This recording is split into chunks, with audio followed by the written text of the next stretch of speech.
नमस्कार।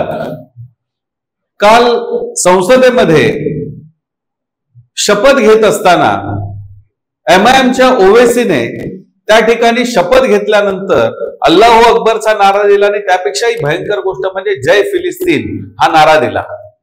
आपण लक्षात घेतलं पाहिजे की भारतीय संविधानाच्या घटना कलम क्रमांक 102D नुसार संसदेच्या सदस्याने अन्य कुठल्याही देशाची समर्थन व्यक्त करणं हा बेकायदेशीर आणि त्याचं संसद सदस्य रद्द करणारा कलम त्याच्यामध्ये आहे।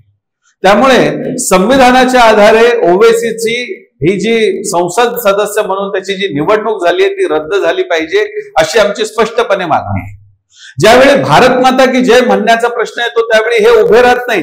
भारत माता की जय आमच्या इस्लाम मध्ये म्हटलेलं नाही असं स्पष्टपणे सांगतात। मग जर भारत माता की जय जिथे राहतात जिथे खातात त्या भारत मातेचं जय म्हणायला यांना त्यांना कुठेतरी संकटात पडल्यासारखं वाटतं। अशा ठिकाणी तुम्ही जय फिलिस्तीन म्हणताय, जर तुम्हाला जय फिलिस्तीन म्हणायचं असेल तर त्या फिलिस्तीनमध्ये जा आणि म्हणा।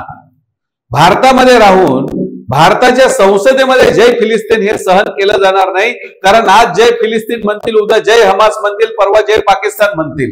आणि म्हणून हिंदू जनजागृती समितीच्या वतीने या दृष्टिकोनातून आमचं भारताच्या राष्ट्रपतींकडे विनंती आहे की त्यांच्यावरती कडक कारवाई केली पाहिजे आणि त्यांचं संसद सदस्य पद जे आहे ते रद्द केलं पाहिजे, ही आमची ठोस मागणी आहे।